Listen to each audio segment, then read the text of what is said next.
Ma'am, sa reintegration, ano nga po yung binanggit yung theme sa Pilipinas? Pilipinas, ikaw ang ma'am at sir. Sila po ay mga teachers Apo. before. So ma'am, ito yung kasi napansin ko yun. Ah, ito yung shortest description ng buhay ng OFW. Utusan sa ibang bansa dito, ginagalang. Ma'am, ang tanong ko po sa inyo, paano nababawi yung dignidad ng mga ito, mga guro ito eh. Tapos doon naging inuutusan lang. Yun talagang realidad. Ah, kinakailangan ba silang i-retrain para, well, kasi pag lumunok ka ng pride mo, kung minsan, pati yung confidence mo nawawala para magturo. Ma'am, kasama ba sa inyong pinag-aaralan yan o tinuturo? Opo, when we started sa Pinas, ikaw ang ma'am at sir, ito po yung panahon kung saan yung K-12 curriculum was new. Oo. So, iba po yung nakasanayan ng ating mga guro na naging domestic workers noon. So, what we did, meron pong mga modules na prepare po in partnership po with the Philippine National University and Commission on Higher Education. Dahil po, meron din pong, hindi naman siya restrictions, but if 5 years kang hindi nakapagturo dahil ikaw ay naging domestic worker, then you really have to be retrained po as a public teacher.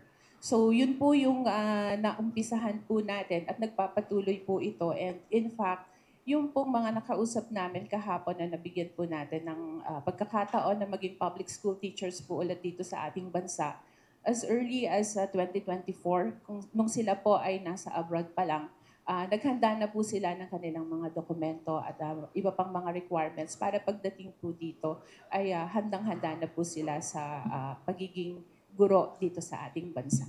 Earlier, sinabi po ni Secretary Kakdak na magsasagawa ng investigasyon ang pamahalaan, specifically ang ahensya, para dun sa kaso ng 24 na mga na-detain sa Russia. Tutukuyin kung sino yung mga responsabling recruitment agency na may kinalaman doon sa kanilang deployment. Can you give us an update on this matter, ma'am, if you're at liberty to disclose? Siguro po, ang ma-share ko lang is what I know from what had happened. Po, after they have returned home, meron po tayong mga kasamahan sa Iyakat na sumalubong din po. Although ng mga naka-civilian lang naman sila. And they were able to apprehend 2 or 3 kasi there were 2 batches po. So nasa na po sila, nasa kustudiya na po ng NBI at kasalukuyan pong iniimbestigahan. Yung kaso po ng illegal recruitment, hindi lang ito concentrated doon sa nangyari sa Russia. At sa kasaysayan po ng mga manggagawa natin sa ibayong dagat, problema na po ito sa mahabang panahon. Sa pangmatagalan pong resolusyon, ano po ang uh, tinatangkang ipatupad ng ahensya para kagyat na matuldukan na itong problema ito? Karamihan po kasi ng mga nabibiktima ng illegal recruitment is through the online social media po.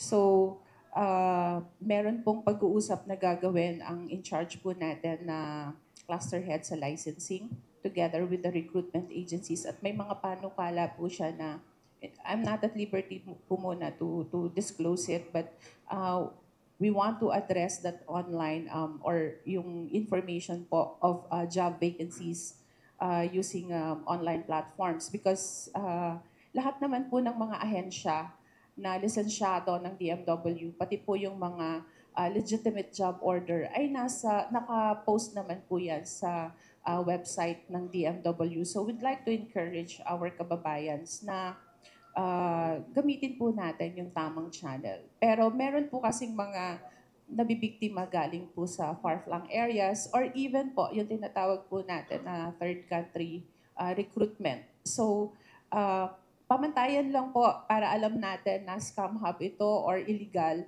is kapag hiningan ho talaga tayo ng pera in the course of the recruitment and hiring process, we don't normally do that. Legitimate hiring process does not require you to shell out big amounts of money. So, caution na lang po siguro natin yun sa ating mga kababayan. Kasi pag nung narinig ko yung theme niya, parang yung theme is so deep and yet so sad. Ah, Ma'am, tagumpay ba yung na-reintegrate na mga dating guro na naging utusan, pardon the term, sa ibang bansa, ngayon, tinatawag na uli silang sir at ma'am. Kasi sabi nga nila, pag OFW ka, pag bagong dating ka, yung electric fan nakatutok sa'yo. Eh. After 1 week, hindi na nakatutok sa electric fan pag wala ka ng dollars. Ayan po. Yun po yung pinaka-aim po nung sa Pinas, ikaw ang ma'am at sir. Na totoo naman po, sila po ay, halimbawa, sabihin na nating licensed teachers na umalis po dito sa bansa at naging kasambahay po sila sa ibang bansa. Although some of them po, nagtuturo rin naman po doon as teacher. But we'd like to assure them na pagdating po nila dito sa Pilipinas, and in fact kasi mataas na rin naman po ang sweldo ng ating mga guro, kaya sila po ay naiengganyo na bumalik. And we'd like to dovetail this. It's not just for the teachers, but also for the health workers po natin. So sa Health Summit po, ilulunsad po ng DMW at ng DOH yung tinatawag po natin na SPINB naman. Sa Pinas, ikaw ang allied health worker ng bayan. So this is for the nurses and other allied medical services po na pwede po silang magtrabaho ulit bilang nurse dito sa ating bansa, either in a government hospital institution or either in a private institution po. Kaya meron din po tayong mga companies who will be joining us in the 2-day Migrant Workers Health Summit to do recruitment activities naman po for our medical workers.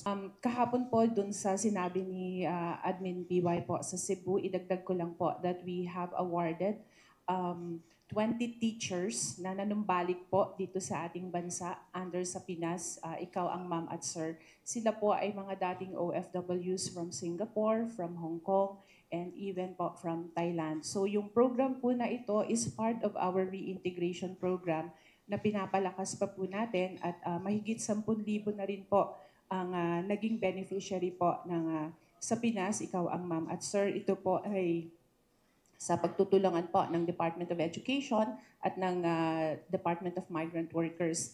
And in addition to that po, gusto ko lang po i-announce sa inyo na sa darating na June 30 hanggang July 1, and this is still part of the month-long celebration of the Migrant Workers Day po, meron po tayong gagawin na Migrant Workers Health Summit.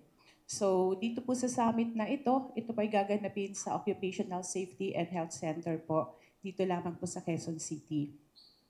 It will be graced po by no less than Admin PY Kaunan of OWA, and then we have our Secretary Hans Leo J. Kakdak and Secretary Ted Arbosa po ng Department of Health. Magkakaroon din po tayo ng panel discussion kung saan po tatalakayin po natin ano ba ang state of health ng ating mga migrant workers. And sa panelist po natin, kasama po natin ang DOH, ang International Organization for Migrants or IOM. We will also have World Health Organization panelists and also po from the International Labor Organization. And to top the 2-day Migrant Workers Health Summit po, meron po tayong mga medical and wellness services po.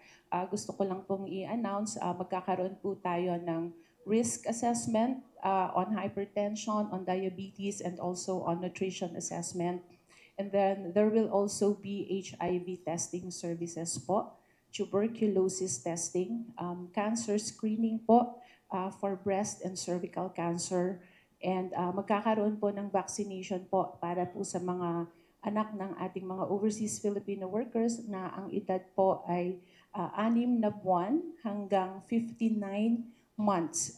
This is for measles, rubella, and also vitamin A. Meron din pong mga services na ibibigay po ang ating PhilHealth, TESDA, PRC, and ang iba pa pong private partners po natin and NGOs. But more importantly po, we'd also like to share with you that the Professional Regulation Commission po will also be part of our Migrant Workers Health Summit to provide po yung ophthalmology and also yung pong ano natin, may mga renewal po sila ng professional IDs po ng ating mga professional groups, not just in the medical profession, but also in other professions under the PRC. Thank you. May we know, ma'am, kung kumusta yung mga kababayan natin na na-repatriate from the Middle East simula nung nagkaroon ng sigalot dun sa region. Ano po ang ginagawa nila ngayon at sa datos po ninyo, gaano sila karami? Bali po, close to 11,000 na po ang nanunumbalik na overseas Filipino workers po when we start repatriating because of the Middle East tension. And then pinalakas po ng ating Pangulong Bongbong Marcos yung National Reintegration Program, which we call the whole of government approach and maybe whole of society approach. Nandyan po ang iba't ibang ahensya, tulad po ng DOH, ng DSWD, DTI, katuwang din po natin ang iba't ibang ahensya. DepEd is also part of the NRN po. So, bali, nung tayo po ay nagkaroon ng regional reintegration program po, meron na po tayong more than 5,000 na natulungan po, na nanumbalik po dito sa ating bansa. And at ibang-ibang ahensya po ay nagkaroon na po ng, they were able to actually avail of about 28,000 services coming from the different government agencies that are part of the National Reintegration Program. So gusto ko lang i-highlight po dito siguro yung psychosocial intervention also of the DSWD and DOH na katuwang po natin under the NRN. But more importantly po is yung livelihood assistance that's being provided not just by DMW but also by OWA and also ang DTI po and SB Corporation. So meron pong mga nabibigyan po ng mga seed capital to start their own business. Katuwang din po natin yung TESDA doon sa upskilling kasi karamihan pa rin po sa kanila gusto pa rin po mag-abroad, but it could be another type of sales or occupation and in another countries of destination po. So, hinahanda po natin sila doon.